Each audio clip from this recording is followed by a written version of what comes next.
क्या कल market gap down open होने वाली है? आइए देखते हैं इस वीडियो में कि डेटा क्या कहता है और सेंटिमेंट क्या कहता है। सबसे पहले आपके साथ आज शेयर करते हैं साझा। और आज मैं आखिरी में एक बहुत ही सुंदर क्वेश्चन आपसे पूछने वाला हूं जिसका आपको जवाब देना है कमेंट बॉक्स में। बहुत ही इंटरेस्टिंग क्वेश्चन है। चलिए सबसे पहले चलते हैं निफ्टी के पास। अच्छी बात यह है कि निफ्टी ने नया हाई लगाया था और लाइफ टाइम हाई लगाया था, लेकिन क्लोजिंग लाइफ टाइम हाई पर नहीं हुई, थोड़ा सा उससे नीचे हुई। लेकिन क्लोजिंग बेसिस पे अगर हम देखें तो ये लाइफ टाइम हाई पर ही हुई है। 22,750 के ऊपर क्लोजिंग हुई है। और ये जो आप देख रहे हैं कि यहाँ से ब्रेकआउट दिया था। अब मार्केट के चलने के दो तरीके होते हैं। एक तो मार्केट ऐसे higher top higher you know low बनाते हुए आगे चलती है। एक तो फिर वो ऐसे ऊपर चलती है और कंसोलिडेट होती है और फिर ब्रेकआउट देती है। ओके, ऊपर जाने का तरीका ऐसा होता है, नीचे जाने का तरीका भी ऐसा ही होता है।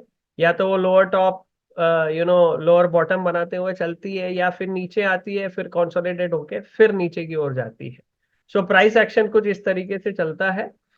तो जब मार्केट ऊपर जा रही होती है तो उसको कंसोलिडेट होने के लिए या थोड़ा सा रिट्रेस होने के लिए कुछ किसी ना किसी तरह के बहाने की जरूरत होती है। तो अगर हम देखें पिछले कई दिनों से लगातार प्राइस जो है ऊपर जा रहा है, तो लगातार प्राइस ऊपर नहीं जाता है। आज हमारी मार्केट को छुट्टी थी और कल एक छोटा इवेंट था यूएस में, यूएस इन्फ्लेशन डेटा का, उसकी वजह से सेंटिमेंट जो है हमें बिगड़ता हुआ नजर आया। तो जैसे कि एक बहाना चाहिए।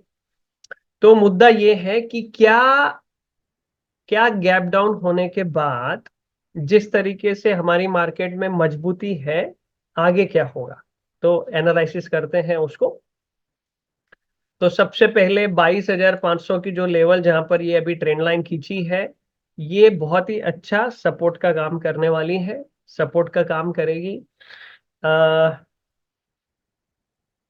ये यहां से सपोर्ट लेके फिर यहां से बायर एक्टिवेट हो सकते हैं, है ना। ज्यादातर प्राइस एक्शन कुछ इस तरीके से चलता है, और जो पहले रेसिस्टेंस होता है वो सपोर्ट का काम करता है, या जो पहले सपोर्ट होता है वो बाद में रेसिस्टेंस का भी काम करता है। सो अगर गैप डाउन होती है तो 22,500 is the good support level for Nifty. और चलते हैं बैंक निफ्टी के पास।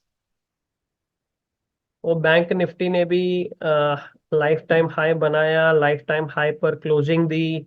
ओके, 49,000 के पास आकर के ये क्लोजिंग हमें मिली है, बहुत अच्छी क्लोजिंग। और क्या होता है कि ऐसे ऐसे जब कुछ सेंटीमेंट बिगड़ता है तो बैंकिंग शेयरों पर सबसे पहले इफेक्ट होता है। तो यहाँ पर भी देखें 48,500 की जो लेवल है, वो लेवल बहुत अच्छा सपोर्ट का काम कर सकती है। कल अगर 48,500 के नीचे क्लोजिंग होती है तो फिर थोड़ी सी चिंताजनक स्थिति हो सकती है।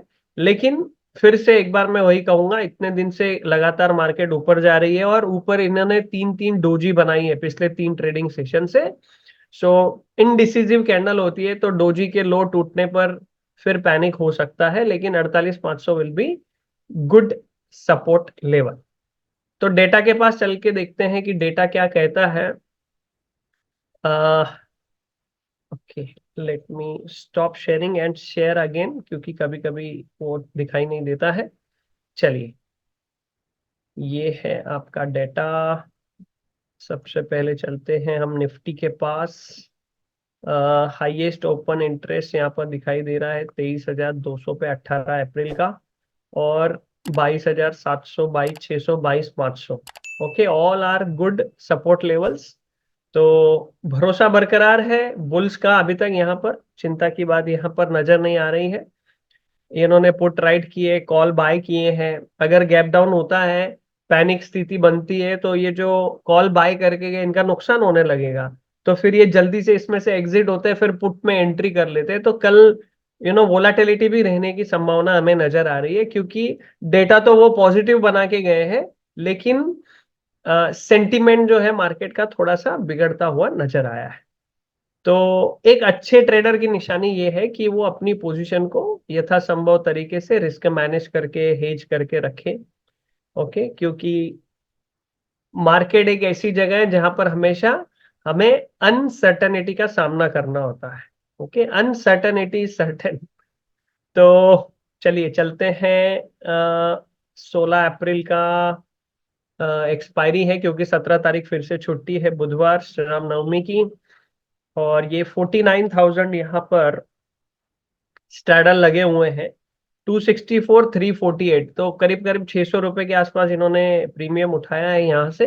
तो 48,500, 400 will be good support level, और ऊपर की ओर 49,500 विल बी रेसिस्टेंस लेवल। थोड़ा मैं जाकर के मंथली डेटा भी देखता हूँ। 30 अप्रैल का बैंक निफ्टी में इन्होंने क्या किया है। 49,000 के स्टैडल है, 594, 585, 1200 रुपए के आसपास प्रीमियम कलेक्ट किया है। तो इनको चिंता की बात नहीं है, 1200 पॉइंट इधर उधर की वोलेटिलिटी भी होती है, तो कुछ ऐसे घबराने वाली बात नहीं। लेकिन कल का सेशन वोलेटाइल रहने की संभावना ज्यादा नजर आ रही है। गैप डाउन ओपन होके ऊपर नीचे काफी सारे स्टॉप लॉस ट्रिगर हो सकते हैं। और ऐसे में जो निवेशक होते हैं, निवेशक फायदे में रहते हैं, क्योंकि ऐसे विपसॉ से वो बचे रहते हैं। Okay, so this is data showing us. और समाप्त करने से पहले मैं आपसे एक सवाल पूछना चाहता हूं। Let me share my screen once again. एक चार्ट मैं आपको दिखाने वाला हूं, मुझे कमेंट बॉक्स में बताइएगा कि इस तरीके से अगर आपको दिखाई देती है पोजीशन, तो इस जगह पे आपका क्या निर्णय होता है ना। तो जरूर मुझे कमेंट बॉक्स में लिख के बताइए, और हमारा वीडियो आपको अच्छा लगा हो तो जरूर लाइक शेयर कमेंट करना ना भूले। इस वीडियो को देखने के लिए आपका बहुत बहुत धन्यवाद।